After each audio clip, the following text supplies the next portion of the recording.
Guntakal division के अंतर्गत conduct करवाए गए जूनियर इंजीनियर के पेपर्स के सॉल्यूशन देखेंगे। इसलिए वीडियो के लास्ट तक बने रहे एवं वीडियो पसंद आए तो वीडियो को लाइक एवं चैनल को सब्सक्राइब करना न भूलें। चलिए शुरू करते हैं। सबसे पहले देखेंगे कि यह पेपर साउथ सेंट्रल रेलवे के अंतर्गत जो गुंतकल डिवीज़न आते हैं वहाँ पर यह जूनियर इंजीनियर पोस्ट के लिए पेपर कंडक्ट करवाया गया था, जो कि मैकेनिकल डिपार्टमेंट CNW के अंतर्गत आते हैं। अगर बात करें तो यह पेपर 25% प्रमोशनल कोटा के अंतर्गत कंडक्ट करवाए गए थे। एग्ज़ाम डेट की अगर बात करें तो अभी हाल ही में 10 अगस्त 2023 को ये पेपर कंडक्ट हुआ था, जिसमें अगर बात करें तो टोटल नंबर ऑफ प्रश्न की तो इसमें टोटल प्रश्न जो पूछे गए थे वह 110 पूछे गए थे, जिसमें कैंडिडेट को केवल और केवल 100 प्रश्न का जवाब देना था, जिसमें के लिए कैंडिडेट को 120 मिनट का समय दिया गया था। साथ ही साथ इस पेपर के लिए जो मैक्सिमम मार्क्स रखे गए थे 100 रखे गए थे। साथ ही साथ इस पेपर के लिए कोई भी नेगेटिव मार्किंग का प्रावधान नहीं किया गया था। आगे चलिए देखते हैं कि इस पेपर के अंतर्गत कौन कौन से प्रश्न पूछे गए थे।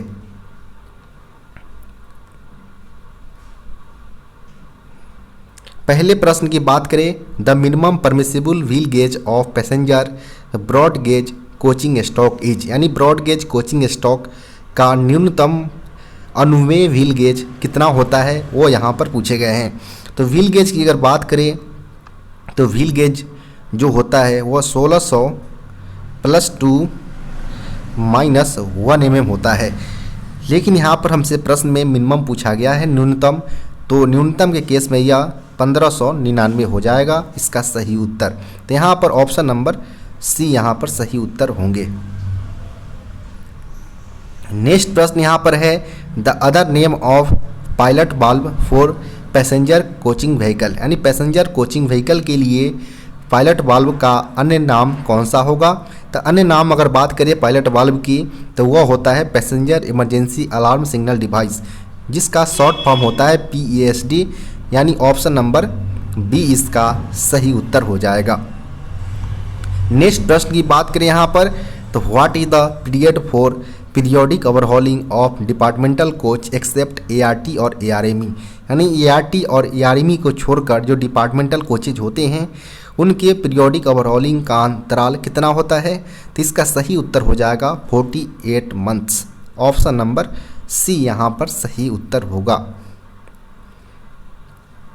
नेक्स्ट प्रश्न की बात करें यहाँ पर तो what defects is detected in UST test, यानी UST टेस्ट में किस प्रकार के डिफेक्ट को डिटेक्ट किया जाता है। तो इसका सही उत्तर हो जाएगा इंटरनल क्रैक, यानी आंतरिक क्रैक को जो एक्सेल पर आते हैं उसको डिटेक्ट करने के लिए हम UST का मदद लेते हैं। तो यहाँ पर ऑप्शन नंबर A इसका सही उत्तर होगा। नेक्स्ट प्रश्न यहाँ पर है, thickness of brake pad in disc brake system, यानी जो हमारा LHB कोचेज के में हमारा जो डिस्क ब्रेक सिस्टम पर जो ब्रेक पैड यूज किए जाते हैं तो वहाँ पर इसका थिकनेस पूछा गया है। तो थिकनेस जो होता है ब्रेक पैड का वो नए कंडीशन में 35 mm और यह जब मिनिमम 7 mm तक आ जाता है कंडम होकर तब इसको सर्विस से कंडम कर देते हैं। तो यहाँ पर हमारा थिकनेस जो नए कंडीशन में हो जाएगा वह 35 mm हो जाएगा, यानी ऑप्शन नंबर C यहाँ पर सही उत्तर होंगे। नेक्स्ट प्रश्न की बात करें तो पूछे गए हैं, according to official language rules under which regions Andaman Nicobar islands comes, यानी एक राजभाषा नियम के अनुसार जो हमारा अंडमान निकोबार द्वीप समूह होते हैं वो कौन से क्षेत्र के अंतर्गत आते हैं। तो बात करें यहाँ पर ऑफिशियल लैंग्वेज रूल के अनुसार टोटल मेनली हमारा 3 रीजन्स में पूरे भारत को क्लासीफाई किए गए हैं, जिसमें अंडमान निकोबार जो हमारा टेरिटरीज है इंडियन टेरिटरीज वह रीजन A के अंतर्गत आते हैं। तो यहाँ पर ऑप्शन नंबर A इसका सही उत्तर हो जाएगा। नेक्स्ट प्रश्न यहाँ पर है, according to official language rules which is the only Indian territories classify under region B। यहाँ पर बोला जा रहा है कि राजभाषा रूल्स के अनुसार जो रीजन B के अंतर्गत जो संघ शासित प्रदेश आते हैं 4 ऑप्शन दिए गए उसमें से कौन सा केवल एक इसका सही उत्तर होगा। तो यहाँ पर हम बात करें अगर यूनियन टेरेटरीज की रीजन बी के अंतर्गत, तो रीजन बी के अंतर्गत मेनली हमारा जो यूनियन टेरेटरी जो आते हैं वह चंडीगढ़, दमन दीव और दादर नागर हवेली आते हैं मेनली। लेकिन यहाँ पर अगर बात करें तो ऑप्शन में केवल और केवल एक दिया गया है, यूनियन टेरेटरी ऑफ चंडीगढ़, तो यही इसका सही उत्तर हो जाएगा। इसके अलावा भी 3 स्टेट्स जो होते हैं वो आते हैं रीजन बी के अंतर्गत, जैसे हमारा गुजरात, महाराष्ट्र और पंजाब 3 स्टेट्स। और यूनियन टेरेटरी की अगर बात करें तो चंडीगढ़, दमन दीव और दादर नागर हवेली जो आते हैं वो रीजन बी के अंतर्गत आते हैं। नेक्स्ट प्रश्न की यहाँ पर बात करें तो choke dia of passenger emergency alarm बाल्ब ऑफ एलएचबी कोचेज, यानी एलएचबी कोचेज के जो पैसेंजर इमरजेंसी अलार्म बाल्ब होते हैं उसका चोक व्यास कितना होता है, तो वो होता है 19 mm, जो कि एलएचबी कोचेज के अंडर फ्रेम में लगे होते हैं। जहाँ से हम जब आइसोलेटिंग हमारा जो passenger emergency alarm signal device अगर वर्किंग कंडीशन नहीं हो पा रहा है तो उस केस में हम उसको आइसोलेट कर सकते हैं वहाँ से। तो यहाँ पर ऑप्शन नंबर ए इसका सही उत्तर हो जाएगा 19 mm। नेक्स्ट प्रश्न यहाँ पर है the rate of change of cross levels is called, यानी जो क्रॉस लेवल्स पर रेट ऑफ चेंज यानी चेंज की दर को हम क्या कहते हैं, तो उसको हम ट्विस्ट के नाम से जानते हैं। यहाँ पर ऑप्शन नंबर ए इसका सही उत्तर हो जाएगा। नेक्स्ट प्रश्न पूछे गए हैं विच among the buffer gear assembly absorbing the buffer impact, यानी निम्नलिखित में से जो बफर असेंबली होते हैं वो बफर इम्पैक्ट को एब्जॉर्ब करते हैं, वो होता है बफर स्प्रिंग, जो कि बफर इम्पैक्ट को एब्जॉर्ब करने का काम करते हैं। तो यहाँ पर ऑप्शन नंबर ए इसका सही उत्तर हो जाएगा। नेक्स्ट प्रश्न है clevis and clevis pin are the part of, यानी क्लेविस और क्लेविस पिन किसका पार्ट्स होता है, यानी किसका भाग होता है, तो वह ट्रांजिशन कपलर का पार्ट्स होते हैं। तो यहाँ पर ऑप्शन नंबर सी इसका सही उत्तर हो जाएगा। नेक्स्ट प्रश्न है द व्हील गेज मेजर्स, यानी व्हील गेज को मापा जाता है सेम एक्सल पर 2 चक्कों के फ्लेंज के बीच के डिस्टेंस को हम व्हील गेज के नाम से जानते हैं। तो यहाँ पर ऑप्शन नंबर ए इसका सही उत्तर हो जाएगा। नेक्स्ट प्रश्न यहाँ पर है the trouble shooting for twin pipe system A R broken, यानी जब भी ट्विन पाइप सिस्टम के अंतर्गत ऑक्सिलरी रिजर्वायर अगर ब्रोकन कंडीशन में हो तो उस दौरान जो ट्रबल शूटिंग किए जाएंगे उसमें सबसे पहले हम डीबी को आइसोलेट कर देंगे, उसके बाद एआर को भी आइसोलेट करेंगे जो कि एफपी पाइप से कनेक्ट होते हैं, और उसको हम रिलीज कर देंगे डीबी को। तो इस प्रकार हम ट्रबल शूटिंग प्रोसेस करेंगे एआर ब्रोकन के केस में ट्विन पाइप सिस्टम में। तो यहाँ पर ऑप्शन नंबर बी इसका सही उत्तर हो जाएगा। नेक्स्ट प्रश्न यहाँ पर है what is the new wheel diameters कैसनव 22W रेट्रोफिटेड, यानी कैसनव 22W रेट्रोफिटेड में नए चक्के का व्यास कितना होता है, तो नए चक्के का व्यास 956 mm होते हैं। यहाँ पर ऑप्शन नंबर सी इसका सही उत्तर होगा। नेक्स्ट प्रश्न है यहाँ पर how many types of adapters used in कैसनव ट्रॉली, यानी कैसनव ट्रॉली के अंतर्गत कितने प्रकार के एडाप्टर्स प्रयोग किए जाते हैं, तो एक होता है वाइड जॉब, एक होता है हमारा नैरो जॉब। इस प्रकार टोटल हमारा 3 प्रकार के हमारा एडाप्टर्स का प्रयोग किए जाते हैं। तो यहाँ पर हमारा ऑप्शन नंबर सी इसका सही उत्तर हो जाएगा, यानी टोटल 3 प्रकार के एडाप्टर्स का प्रयोग कैसनव ट्रॉली के अंतर्गत किए जाते हैं।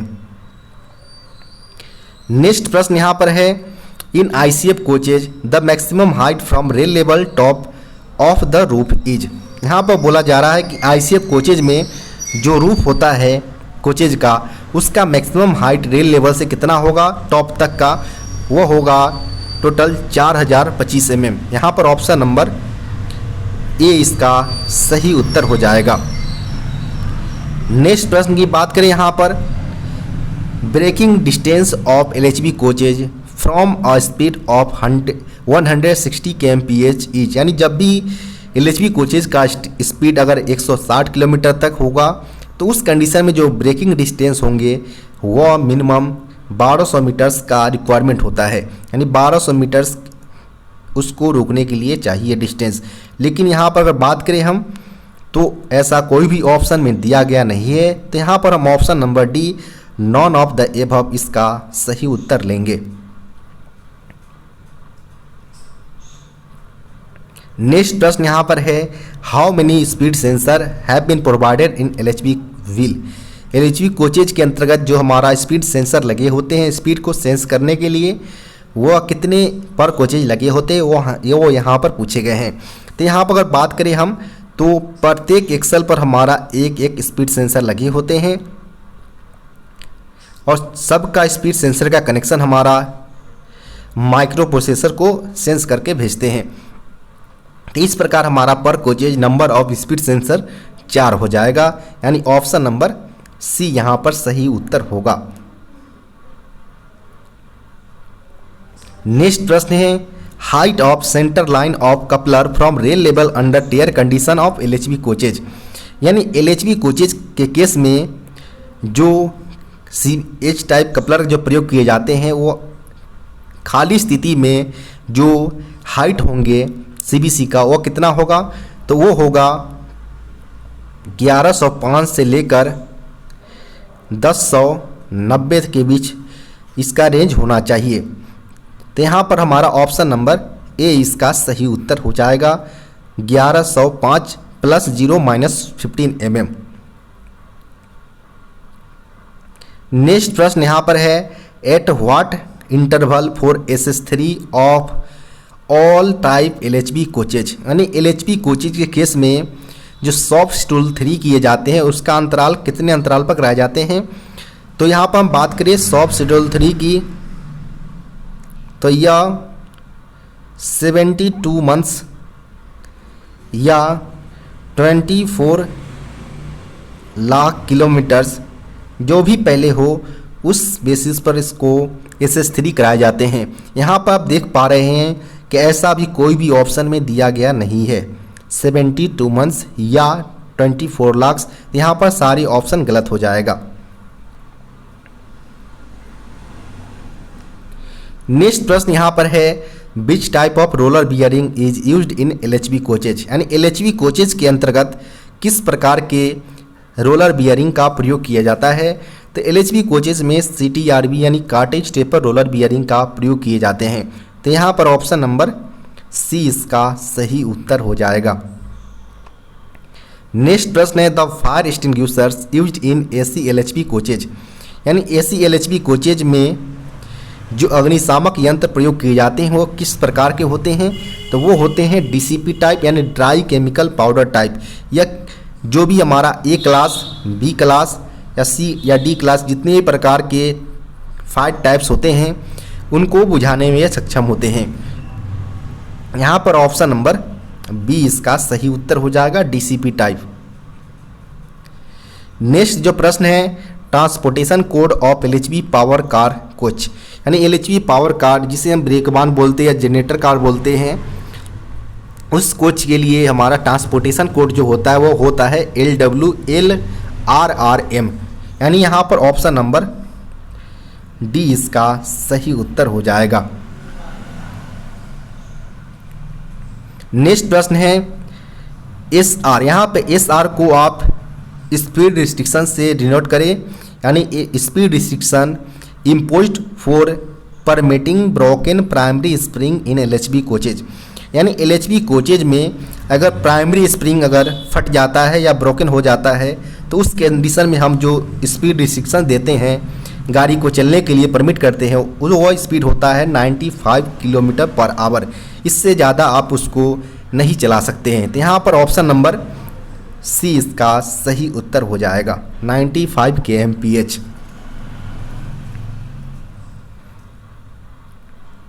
नेक्स्ट प्रश्न जो पूछे गए हैं, rule number dash of the railway servant discipline and appeal rules deals with penalties.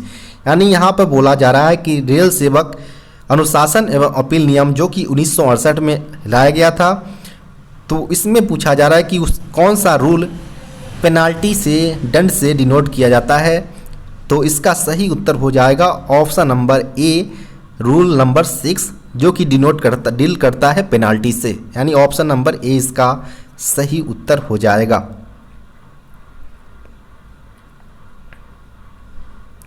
Next प्रश्न यहाँ पर है, rule number 9 of the railway servant discipline and appeal rules deal with procedure for imposing dash penalty. यानी बोला जा रहा है कि जो अनुशासक एवं अपील नियम जो 1968 में आए गए थे, उनके लिए जो प्रोसेस है पेनाल्टीज़ के इम्पोज करने के रूल नंबर 9 के अंतर्गत, वो होता है मेजर पेनाल्टी का। यानी मेजर पेनाल्टी को रूल नंबर 9 के अंतर्गत इम्पोज किया जाता है। तो यहाँ पर ऑप्शन नंबर ए इसका सही उत्तर हो जाएगा। वहीं अगर आपसे माइनर के लिए पूछा जाता है तो रूल नंबर 11 का प्रयोग किया जाता है इम्पोजिंग माइनर पेनाल्टी के लिए। नेक्स्ट प्रश्न यहाँ पर है, what is the name of cable provided for hand brake. यानी हैंड ब्रेक के लिए प्रोवाइड किए गए केबल का नाम होता है फ्लेक्स बॉल केबल। यहाँ पर ऑप्शन नंबर बी इसका सही उत्तर हो जाएगा। नेक्स्ट प्रश्न यहाँ पर है, hand brake are provided on LHV power car known as. यानी power car LHV power car पर प्रोवाइड किए गए हैंड ब्रेक को हम पार्किंग ब्रेक के नाम से भी जानते हैं, जिसमें 2 फ्लेक्स बॉल केबल होता है और नीचे जाकर ट्रॉली के एक दूसरे की अपोजिट डायरेक्शन वाले ब्रेक कैलिपर पर वो माउंटेड होते हैं और ब्रेक अप्लाई करने के लिए कैपेबल होते हैं। यहाँ पर ऑप्शन नंबर ए इसका सही उत्तर हो जाएगा, पार्किंग ब्रेक्स। नेक्स्ट प्रश्न यहाँ पर है, gauging of CBC is done when knuckle is. यानी सीबीसी का गेजिंग कब किया जाता है, जब नकल क्लोज्ड कंडीशन में होगा, जहाँ से हम गो और नो गोज का प्रयोग करके हम सीबीसी के बियरनेस या लॉकिंग पीस या हम कपलर बॉडी के बियरनेस कंडीशन को चेक कर सकते हैं। यहाँ पर ऑप्शन नंबर ए इसका सही उत्तर हो जाएगा, इन क्लोज्ड कंडीशन। नेक्स्ट प्रश्न की बात करें यहाँ पर, तो examination of sole bar for corrosion of LHB coach is done in. यानी एलएचबी कोचेज के सोल बार के क्रोजन यानी जंग की जांच के लिए, एग्जामिनेशन के लिए कौन से अंतराल में किया जाता है, तो इसका सही उत्तर हो जाएगा D3 शेड्यूल्स के अंतर्गत सोल बार के क्रोजन को एग्जामिनेशन किया जाता है। तो यहाँ पर ऑप्शन नंबर डी इसका सही उत्तर हो जाएगा, D3 शेड्यूल्स, जो कि 6 मंथ या आप 180 डेज प्लस माइनस 15 डेज के अंतराल पर कंडक्ट करवाए जाते हैं। नेक्स्ट प्रश्न यहाँ पर है, cleaning of year filter is done in. यानी ईयर फिल्टर का क्लीनिंग कितने अंतराल पर कराए जाते हैं, तो इसका सही उत्तर हो जाएगा D2 और D3 schedules. Option number D इसका सही उत्तर है। नेक्स्ट प्रश्न यहाँ पर है,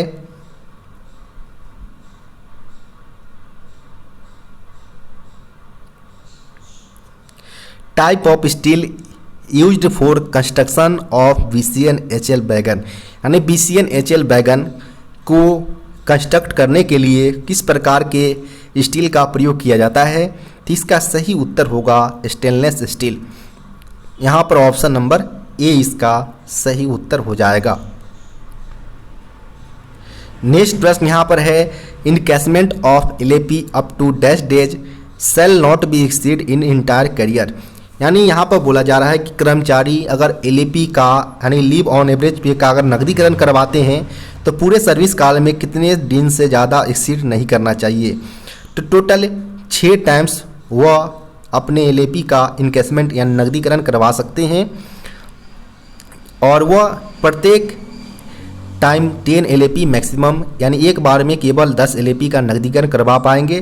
तो इस प्रकार जो पूरे सर्विस में वह केवल 60 LAP का नकदीकरण करवाएंगे और जो 10 LAP होता है 10 LAP के 2 साल के इंटरवल पर वह अपना इनकेसमेंट करवा सकते हैं और पूरे सेवा काल में वह मैक्सिमम 60 LAP का इनकेसमेंट करवा पाएंगे।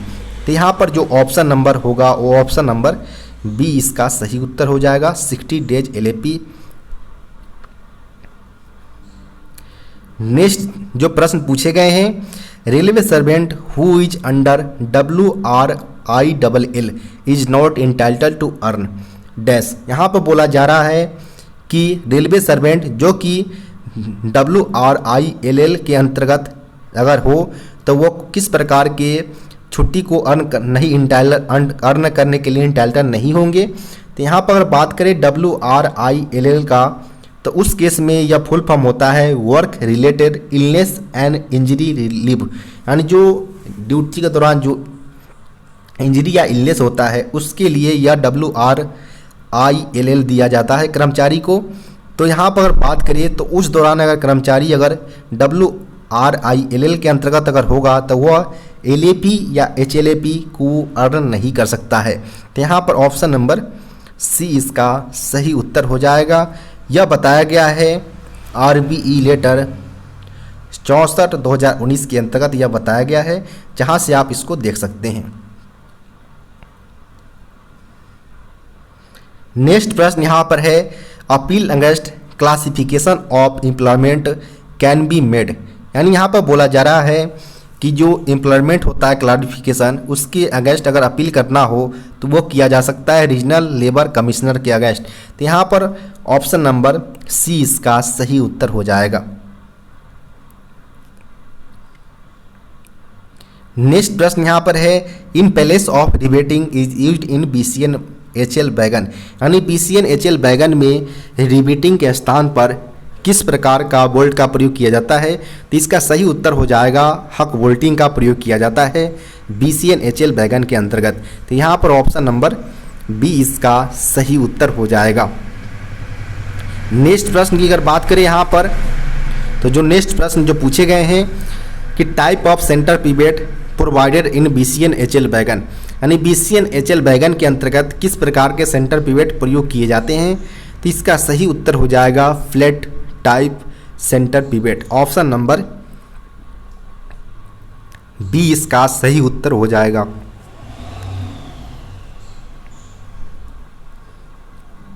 नेक्स्ट प्रश्न जो पूछे गए हैं brake application and release time of wagon fitted with MBS यानी modified brake system are different from conventional air brake system, यानी जो हमारा modified brake system conventional air brake system के मुकाबले ब्रेक एप्लीकेशन और रिलीज टाइम में क्या different होता है या नहीं होता है, वो यहाँ प्रश्न में पूछे गए हैं। तो जो हमारा ब्रेक एप्लीकेशन टाइम या रिलीज टाइम जो होता है वो हमारा सिंगल पाइप सिस्टम या ट्विन पाइप सिस्टम के आधार पर डिफरेंट होते हैं और DB इसको सेंस करता है और उसी अनुसार वह ब्रेक अप्लाई करते हैं। लेकिन यहाँ पर हमारा मॉडिफाइड ब्रेक सिस्टम में केबल एम्प्टी और लोडेड सिस्टम को सेंस करने के लिए मॉडिफाइड ब्रेक सिस्टम लाया गया था।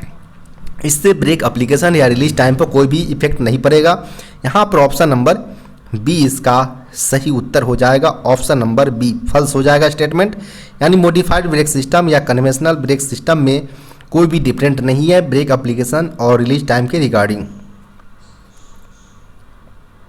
नेक्स्ट जो प्रश्न पूछे गए हैं what is the height of bio toilet tanks from rail level, यानी रेल लेवल से जो बायो टॉयलेट टैंक्स जो कि कोचेज के अंतर्गत प्रयोग किए जाते हैं उसका हाइट रेल लेवल से 225 mm तक होता है।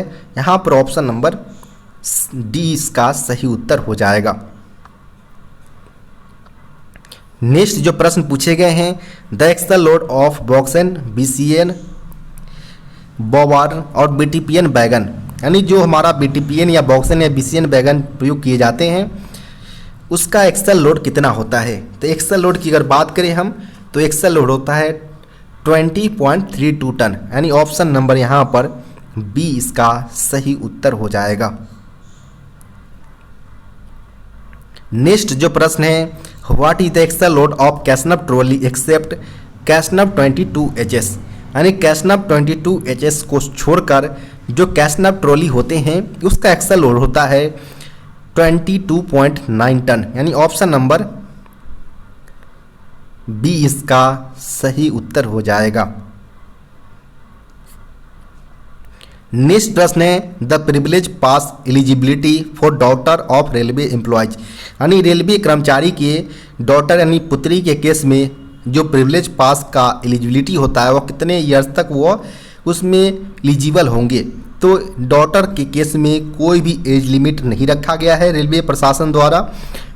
वह तब तक जब तक वह उसका मैरिज ना हो जाए तब तक वह रेलवे कर्मचारी के पास में एलिजिबल होंगे। तो यहाँ पर ऑप्शन नंबर डी इसका सही उत्तर हो जाएगा, अप टू मैरिज। जब उसका मैरिज हो जाएंगे तो उसके बाद वह एलिजिबल नहीं हो पाएंगे पास के लिए रेलवे कर्मचारी के। तो यहाँ पर ऑप्शन नंबर डी इसका सही उत्तर होगा। वहीं बात करें तो बॉयज के केस में यानी लड़के के केस में यह अप टू 21 ईयर्स तक यह वो इंटाइटल्ड हो सकेंगे रेलवे कर्मचारी के पास के अंतर्गत।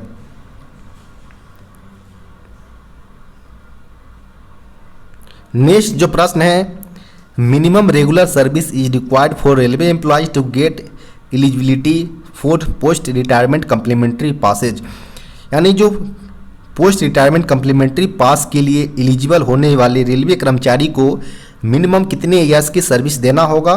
तो मिनिमम वो 20 ईयर्स की अगर सर्विस कंप्लीट करते हैं तो वह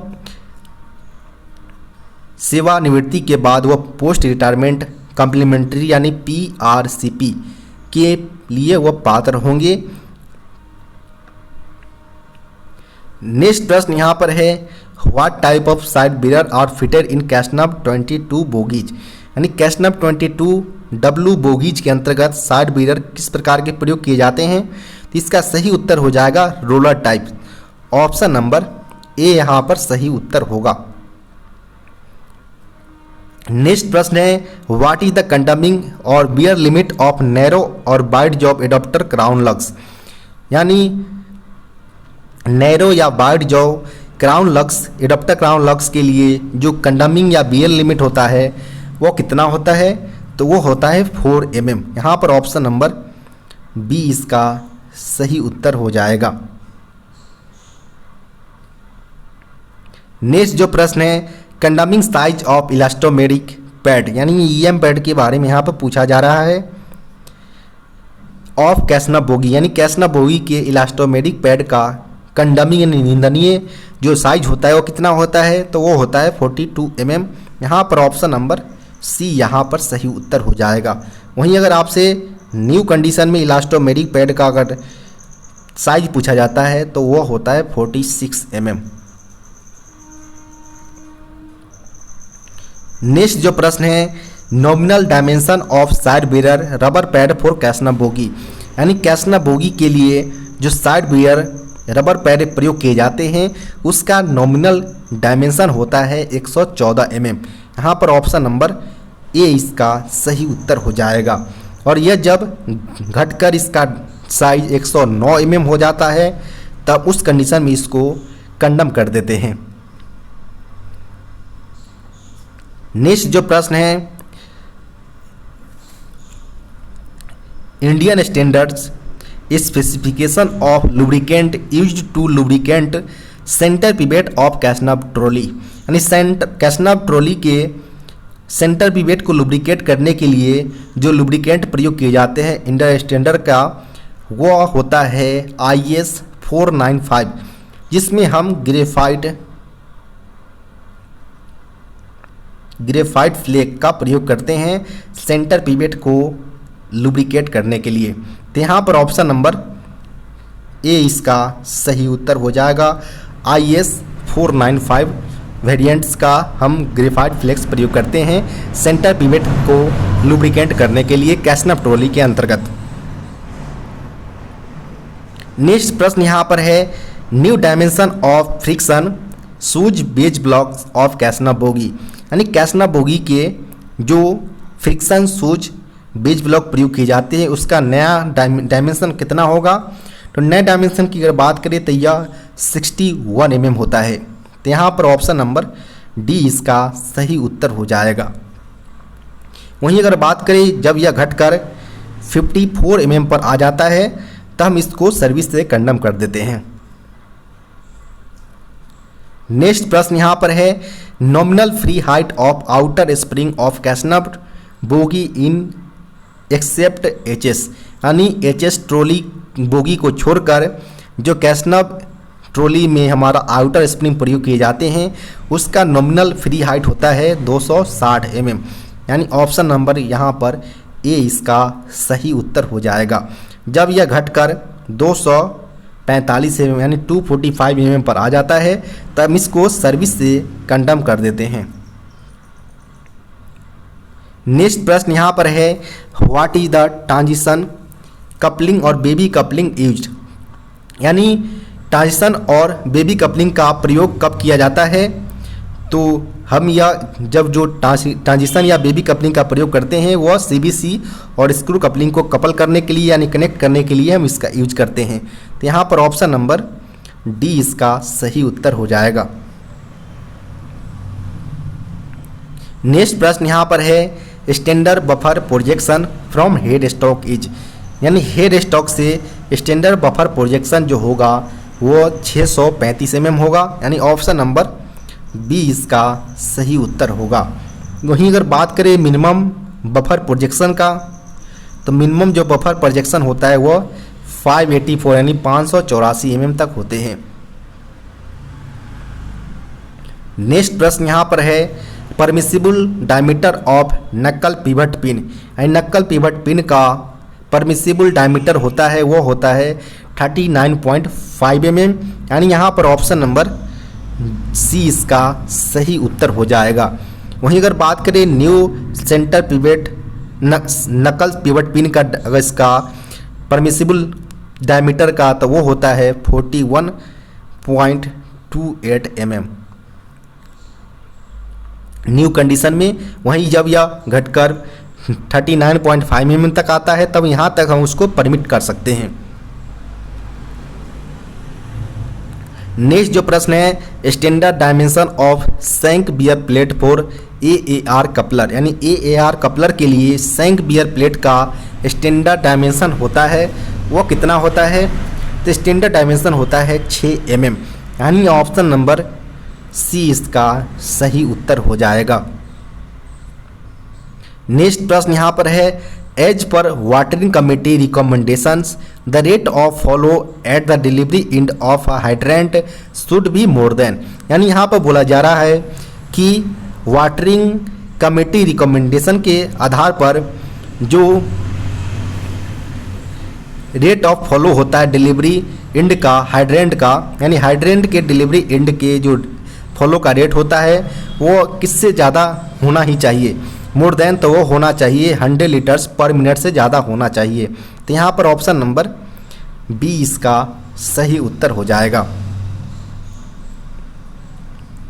नेक्स्ट प्रश्न यहाँ पर है, which item in C3W restrict the maximum brake cylinder pressure to 3.8 ± 0.1 kg per centimetre square, यानी यहाँ पर बोला जा रहा है कि जो हमारा C3W टाइप डिस्ट्रीब्यूटर वाल्व प्रयोग किए जाते हैं उसमें हमारा ब्रेक सिलेंडर को प्रेशर 3.8 तक पहुंचता है मैक्सिमम।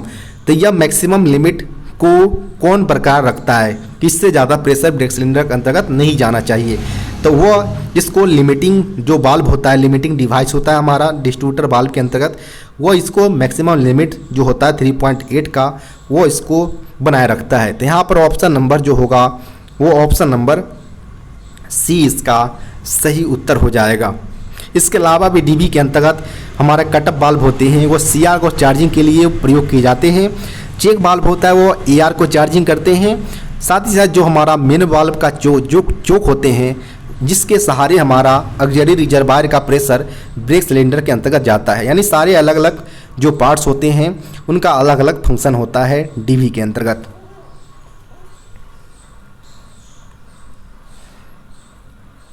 नेक्स्ट जो प्रश्न है,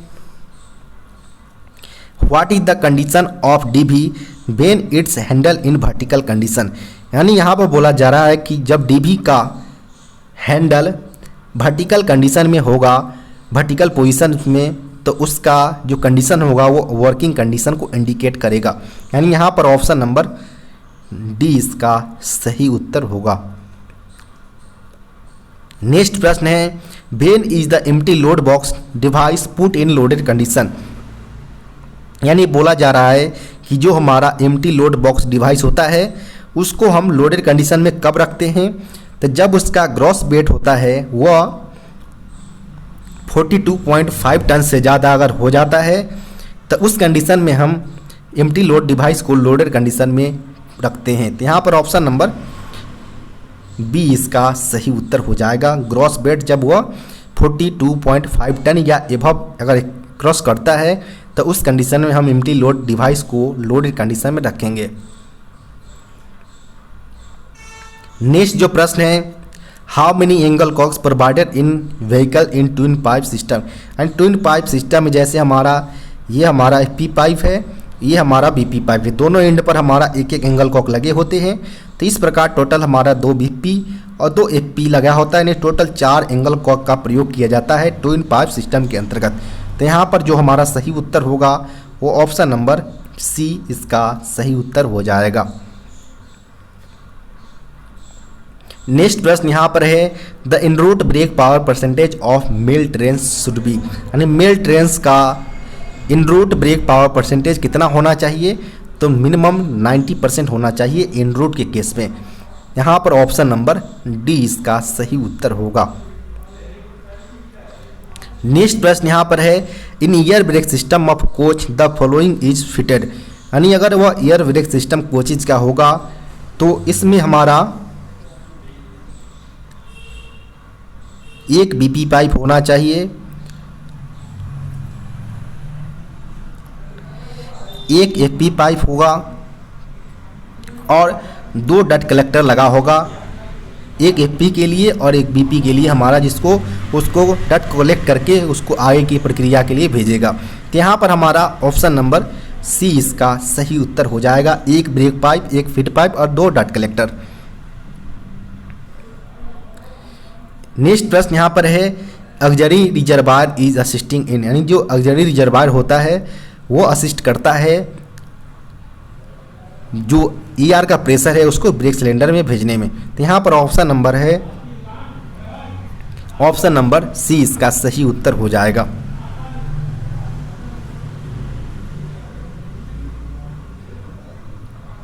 नेक्स्ट जो प्रश्न है, the driver reduced the BP pressure by 1.2 kg per centimetre square, what it is called.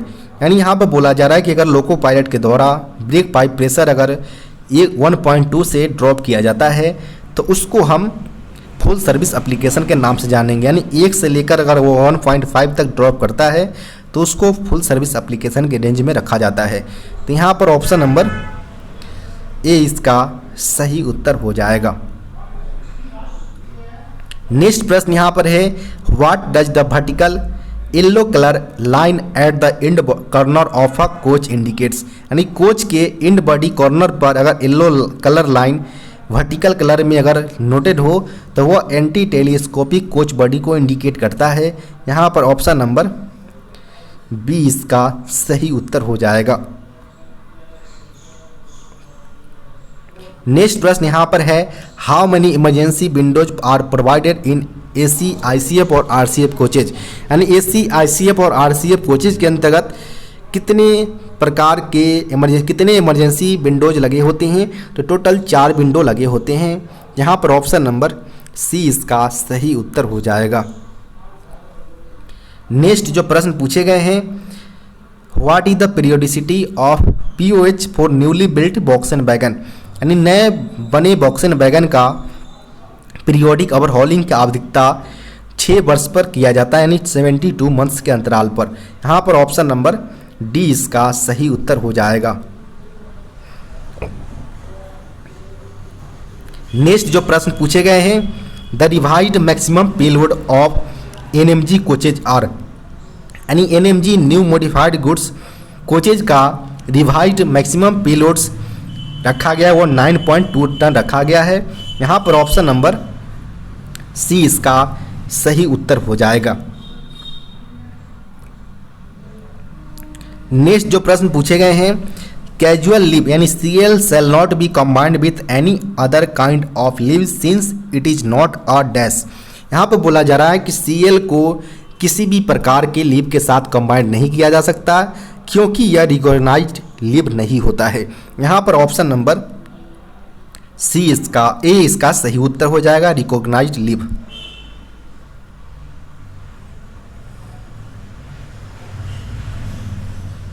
Next जो प्रश्न पूछे गए हैं, ordinarily the maximum leave on average pay LAP that may be granted at a time to a railway servant shall be dash dash। यहाँ पर बोला जा रहा है कि साधारणतः जो LAP होता है कर्मचारी का वो अधिकतम एक बार में कितने दिन का सैंक्शन किया जा सकता है, ग्रांट किया जा सकता है। तो मैक्सिमम वो एक टाइम में 180 दिन से ज़्यादा LAP नहीं दिया जा सकता। यहाँ पर ऑप्शन नंबर डी इसका सही उत्तर हो जाएगा। नेक्स्ट जो प्रश्न पूछे गए हैं, which type of brake blocks are used in bogie mounted brake system, यानी बोगी माउंटेड ब्रेक सिस्टम में किस प्रकार के ब्रेक ब्लॉक प्रयोग किए जाते हैं। तो इसका सही उत्तर हो जाएगा K type brake blocks. Option number B इसका सही उत्तर हो जाएगा। नेक्स्ट जो प्रश्न है, at what radius at the root of flange the wheel set will be declared as having less root radius. यहाँ पर बोला जा रहा है कि कितने रेडियस के पर हम जो रूट ऑफ फ्लैंज होता है व्हील सेट का उसको हम लेस रूट रेडियस डिक्लेयर कर देंगे। तो जब यह घटकर 13 mm पर आ जाएगा तो हम उसको लेस रूट रेडियस के कंडीशन में डाल देंगे। यहाँ पर ऑप्शन नंबर ए इसका सही उत्तर हो जाएगा।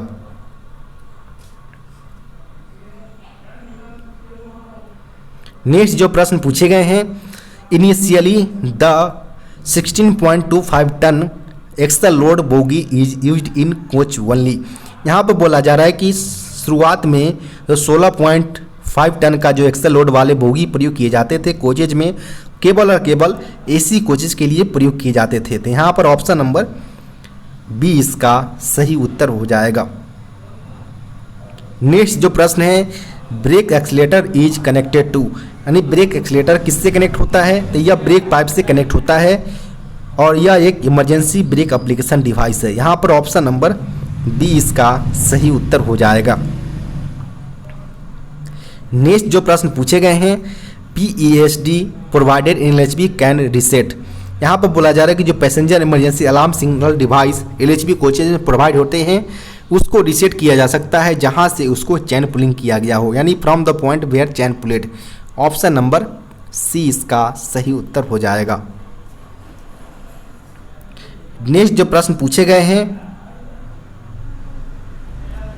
इन which article of the constitution of India the duty to promote the spread of Hindi language assigned to the union of India. यहाँ पर बोला जा रहा है कि भारतीय संविधान का कौन सा अनुच्छेद यह बताता है या प्रमोट करता है ड्यूटीज कि वह हिंदी लैंग्वेज जो भारतीय संघ का है उसको ज़्यादा से ज़्यादा विस्तार या प्रमोट किया जा सके। तो यह आर्टिकल 351 के अंतर्गत बताया गया है। तो यहाँ पर ऑप्शन नंबर डी इसका सही उत्तर हो जाएगा। इस आर्टिकल में बताया गया है कि हिंदी लैंग्वेज जो हमारा है उसको ज़्यादा से ज़्यादा प्रमोट और स्प्रेड किया जा सके। नेक्स्ट जो प्रश्न है,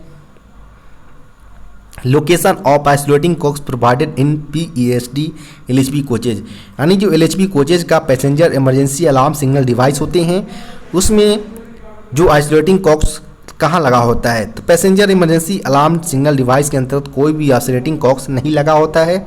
यहाँ पर ऑप्शन नंबर सी इसका सही उत्तर हो जाएगा, no isolating cocks provided.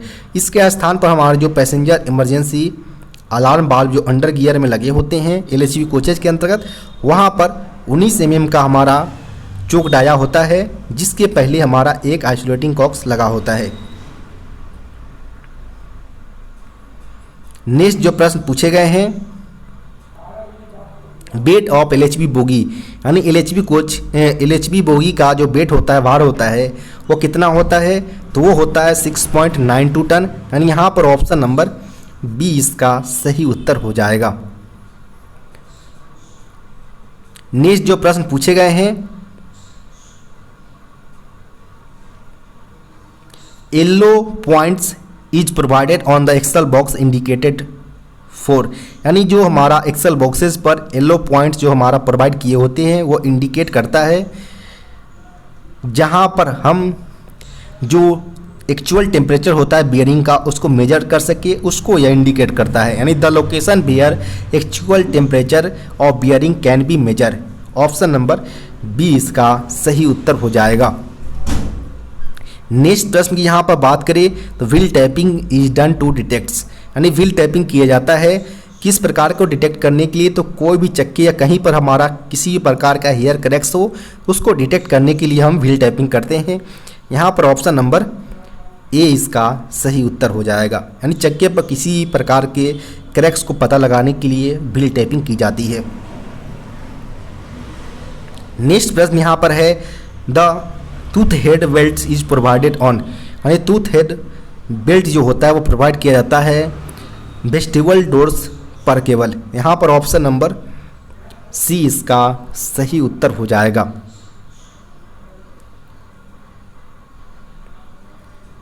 Next जो प्रश्न है for free movement of sliding and vestibule doors, यानी जो स्लाइडिंग और वेस्टिबल डोर्स होते हैं उसके फ्री मूवमेंट के लिए वाइल का प्रयोग किया जाना चाहिए ऑन शाफ्ट पर। तो यहाँ पर ऑप्शन नंबर ए इसका सही उत्तर हो जाएगा, wheel should be provided on shafts. Next जो प्रश्न है which of the following language not included in the 8 schedules of constitution of India, यानी भारतीय संविधान के 8वीं अनुसूची में कुछ प्रकार के निम्नलिखित वाले जो भाषा है उसको शामिल नहीं किया गया है। तो इसमें हम बात करें तो डोगरी को शामिल किया गया है, मैथिली को भी शामिल किया गया है और बोडो को भी शामिल किया गया है, लेकिन छत्तीसगढ़ी को शामिल नहीं किया गया है। तो यहाँ पर ऑप्शन नंबर जो होगा वो ऑप्शन नंबर ए इसका सही उत्तर हो जाएगा। नेक्स्ट जो प्रश्न पूछे गए हैं द FRP पैनल्स, यानी जो हमारा FRP पैनल्स होते हैं वो होते हैं फायर रिटार्डेंट होते हैं। तो यहाँ पर ऑप्शन नंबर हमारा ए इसका सही उत्तर हो जाएगा। नेक्स्ट जो प्रश्न पूछे गए हैं what is the official language of Arunachal Pradesh, यानी अरुणाचल प्रदेश का ऑफिशियल लैंग्वेज कौन सा है, तो अंग्रेजी इसका राजभाषा है। तो ऑप्शन नंबर बी इसका सही उत्तर हो जाएगा। नेक्स्ट जो प्रश्न पूछे गए हैं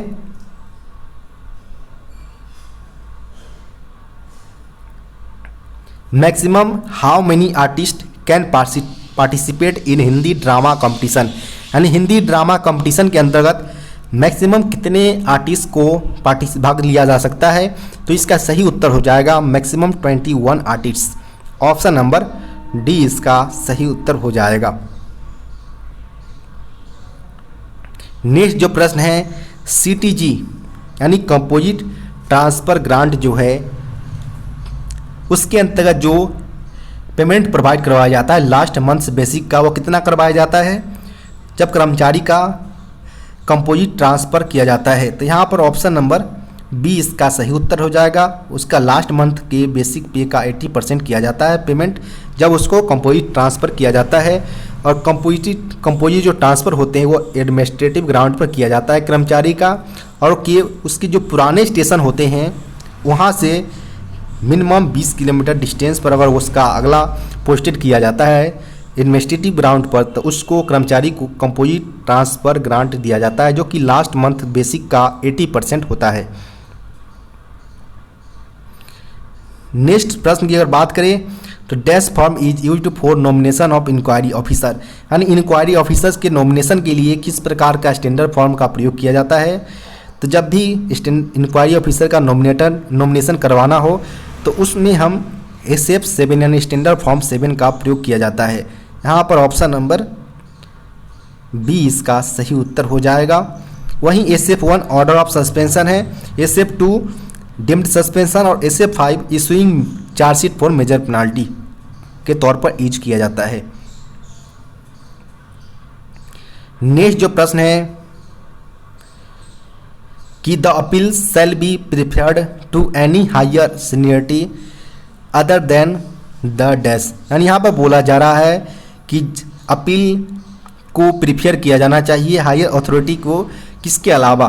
तो इसका जो सही उत्तर होना चाहिए डिसिप्लिनरी अथॉरिटी के अलावे हमारा जो हायर अथॉरिटी होता है वहाँ पर अपील को प्रिफेयर किया जाना चाहिए। तो ऑप्शन नंबर यहाँ पर ए इसका सही उत्तर हो जाएगा।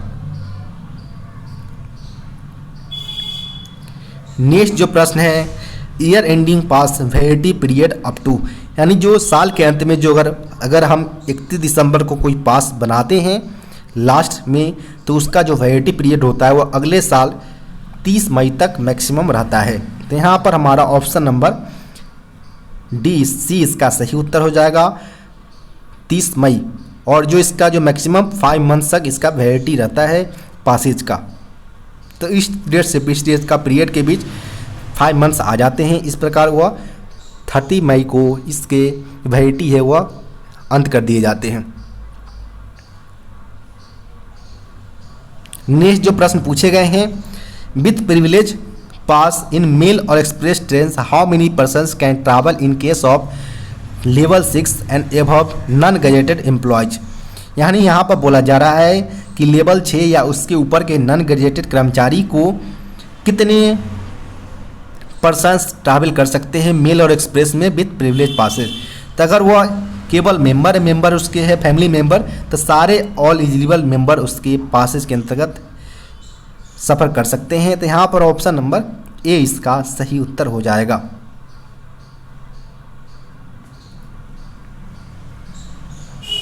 नेक्स्ट जो प्रश्न पूछे गए हैं, convener of tender committee in store purchase is the. यानी यहाँ पर बोला जा रहा है कि जो टेंडर निविदा समिति होता है उसका संयोजक स्टोर की परचेज करने के लिए जो होता है वो कौन होता है, तो वो होता है स्टोर मेंबर। यहाँ पर ऑप्शन नंबर हो जाएगा डी स्टोर मेंबर। नेक्स्ट जो प्रश्न है, outstanding quantity against all live purchase orders are termed as. यहाँ पर बोला जा रहा है कि जितने भी आउटस्टैंडिंग क्वांटिटीज होते हैं against all live purchase orders का, वो उसको हम टर्म करते हैं कवर्ड ड्यू के नाम से। तो यहाँ पर ऑप्शन नंबर ए इसका सही उत्तर हो जाएगा। नेक्स्ट जो प्रश्न पूछे गए हैं, leave not due is debited against dash leave. यानी यहाँ पर बोला जा रहा है कि लीव नहीं डेबिट किए जा सकते अगेंस्ट डैश लीव। तो जब भी वह एलएचपी लीव के दौरान होगा तो उसमें लीव को डिडक्ट नहीं किया जा सकता। तो यहाँ पर ऑप्शन नंबर सी इसका सही उत्तर होगा। नेक्स्ट प्रश्न है, इफ नो अदर यानी कैजुअल लीव ऑन एवरेज पे यानी लीव ऑन हाफ एवरेज पे is available the employees can avail dash leave. यानी कर्मचारी के पास अगर न CL हो न LAP न ही HLAP हो तो उस दौरान कर्मचारी को किस प्रकार के लीव के लिए अवेल हो सकते हैं। तो उस दौरान कर्मचारी को EOL यानी एक्स्ट्रा ऑर्डिनरी लीव प्रोवाइड करवाया जाता है। यहाँ पर ऑप्शन नंबर डी इसका सही उत्तर हो जाएगा, EOL। नेक्स्ट जो प्रश्न है, which type of fire extinguishers is used to fight an electrical fire if a carbon dioxide extinguisher is unavailable. यानी यहाँ पर बोला जा रहा है कि जो इलेक्ट्रिकल टाइप क्लास के जो हमारा आग होगा उसको बुझाने के लिए हम किस प्रकार के फायर एक्सटिंग्विशर का प्रयोग करेंगे जब हमारे पास कार्बन डाइऑक्साइड वाले फायर एक्सटिंग्विशर्स अनअवेलेबल यानी अवेलेबल ना हो। उस कंडीशन में हम DCP का प्रयोग कर सकते हैं यानी ड्राई केमिकल पाउडर का प्रयोग कर सकते हैं, क्योंकि यह प्रत्येक क्लास वाले जो फायर्स होते हैं उसको बुझाने में सक्षम होते हैं। तो यहाँ पर ऑप्शन नंबर डी इसका सही उत्तर हो जाएगा। नेक्स्ट जो प्रश्न है, are you allowed to increase the counter weight on a fork lift. यानी यहाँ पर बोला जा रहा है कि जो फोर्क लिफ्ट पर जो काउंटर वेट होता है उसको इंक्रीज करने के लिए क्या अलाउड है। तो यहाँ पर नो, क्योंकि जो हमारा फोर्क लिफ्ट होता है उसका एक अपना मैक्सिमम लोड तक वो लिफ्ट कर सकता है जिसको हम इंक्रीज नहीं कर सकते, यानी दिस इज नेवर परमिटेड। यहाँ पर ऑप्शन नंबर ए इसका सही उत्तर हो जाएगा। नेक्स्ट जो प्रश्न पूछे गए हैं, ISO 18000 इज यूज्ड फॉर। यानी जो ISO international standard of organization जो होते हैं 18,000 का प्रयोग किया जाता है ऑक्यूपेशनल हेल्थ एंड सेफ्टी के लिए। तो यहाँ पर जो इसका शॉर्ट फॉर्म होता है वह OHSAS होता है। ऑप्शन नंबर यहाँ पर सी इसका सही उत्तर हो जाएगा। ऑक्यूपेशनल हेल्थ एंड सेफ्टी के लिए हम ISO 18,000 का प्रयोग करते हैं, इशू किया जाता है। नेक्स्ट जो प्रश्न है, why is insulation used for electrical conductors, यानी इलेक्ट्रिकल कंडक्टर्स के लिए इंसुलेशंस क्यों प्रयोग किया जाता है वो यहाँ पर पूछे गए हैं। तो यहाँ पर हम बात करें तो जो हमारा इंसुलेशन होते हैं वो हमें शॉर्ट सर्किट के कंडीशन में उसके जो कॉन्सिक्वेंसेज है उसको लिमिट करता है, साथ ही साथ वो लाइव पार्ट्स जो होते हैं हमारा कंटेक्ट्स होते हैं उसको प्रिवेंट करने का काम करता है, साथ ही साथ वो डैमेज को भी प्रिवेंट करने का काम करता है। तो यहाँ पर all of the above option number D इसका सही उत्तर हो जाएगा। नेक्स्ट प्रश्न की अगर बात करें हम तो जो नेक्स्ट प्रश्न जो पूछे गए हैं, इन HRMS यानी human resource management system portals the employees ID user ID contents, जो HRMS पोर्टल के अंतर्गत जो कर्मचारी का यूजर ID होता है वो अल्फ़ाबेटिकल के क्रम में होता है और वह 6 इंग्लिश डिजिट्स के फॉर्म में होते हैं। तो यहाँ पर ऑप्शन नंबर ए इसका सही उत्तर हो जाएगा। नेक्स्ट जो प्रश्न की अगर बात करें तो what is the official language of union of India, यानी भारतीय संघ का राजभाषा का नाम क्या है, तो वो है हिंदी इन देवनागरी लिपि, यानी Hindi in Devanagari script. Option number A इसका सही उत्तर हो जाएगा। नेक्स्ट प्रश्न की अगर बात करें तो on which date part 17 of the constitution was passed in parliaments, यहाँ पर बोला जा रहा है कि जो भारतीय संविधान के भाग 17 जो पार्ट 17 है उसको पार्लियामेंट के अंतर्गत कब पारित किया गया था, तो यह पारित किया गया था 14 सितंबर 1949 को। उस दिन से ही प्रत्येक वर्ष हिंदी दिवस 14 सितंबर को मनाए जाते हैं। यहाँ पर ऑप्शन नंबर बी इसका सही उत्तर हो जाएगा। नेक्स्ट प्रश्न यहाँ पर है when was the official language act 1963 amended, यानी राजभाषा अधिनियम 1963 को कब संशोधित किया गया था, तो यह हो जाएगा 1967 के अंतर्गत संशोधित किया गया था। वहीं अगर आपसे पारित का अगर पूछा जाता है कि कब पास्ट किया गया था, तो यह पारित किया गया था 10 मई 1963 के अंतर्गत यह पारित किया गया था, जिसका संशोधन 1967 में किया गया था। नेक्स्ट है pay slips can be download from, यानी जो कर्मचारी होते हैं वो अपना पे स्लिप कहाँ से डाउनलोड कर सकते हैं, तो इसका सही उत्तर हो जाएगा RESS, यानी रेलवे एम्प्लॉयज़ सेल्फ सर्विस जो ऐप आता है वहाँ से वो अपना पेमेंट स्लिप्स डाउनलोड कर सकते हैं। Railway employees self service, option number C इसका सही उत्तर हो जाएगा। नेक्स्ट जो प्रश्न है the first Vande Bharat express train 18 is introduced between, यानी पहला वंदे भारत एक्सप्रेस जिसे हम पहले T18 यानी ट्रेन 18 के नाम से जानते थे, उसका जो ट्रायल किया गया था सबसे पहले कहाँ पर चलाया गया था, तो यह नई दिल्ली से लेकर वाराणसी के बीच फरवरी 2019 के अंतर्गत यह चलाया गया था। यहाँ पर जो होगा ऑप्शन नंबर बी इसका सही उत्तर हो जाएगा, new Delhi to Varanasi. Next जो प्रश्न पूछा गया वो मैथमेटिक्स से पूछे गए हैं कि हमारा सेलिंग प्राइस यहाँ पर फाइंड करना है, कॉस्ट प्राइस दिया गया है और जो हमारा गेन दिया गया यानी प्रॉफिट दिया गया है। तो यहाँ पर हम कॉस्ट प्राइस पर जैसे हमारा कॉस्ट प्राइस हमारा 56.25 है, यहाँ पर हमारा प्रॉफिट यानी गेन 20% हुआ है तो 120/100 कर देंगे। तो इस प्रकार यहाँ पर पॉइंट जब हटाएंगे तो यहाँ पर डिवाइड में हमारा 100 आ जाएगा। सारे को अगर आप कट करते हैं तो आपका 67.5 आ जाएगा, जो कि आफ्टर 20% के गेन के बाद आपका सेलिंग प्राइस निकल कर आएगा। यहाँ पर ऑप्शन नंबर बी इसका सही उत्तर हो जाएगा, 67.50। नेक्स्ट प्रश्न की बात करें यहाँ पर तो नेक्स्ट प्रश्न जो दिया गया है वह दिया गया 13 × 252 डिवाइडेड बाई 42 और यहाँ पर प्लस है 170 इक्वल टू x + 47। यहाँ पर इसका जो पूरे का जब वैल्यू आप निकालेंगे यहाँ इतना तक का तो यह आपका 78 आ जाएगा। 78 + 170 इक्वल टू x + 47। जब यहाँ पर ये दोनों वैल्यू जो 78 170 है दोनों को ऐड करेंगे 248 आएगा और यहाँ से हम 47 को यहाँ पर हम घटा लेंगे तो हमारा जो वैल्यू निकल कर आएगा वो 201 निकल कर आएगा, जो कि ऑप्शन नंबर ए में है। तो यहाँ पर हमारा ऑप्शन नंबर ए 201 इसका सही उत्तर हो जाएगा।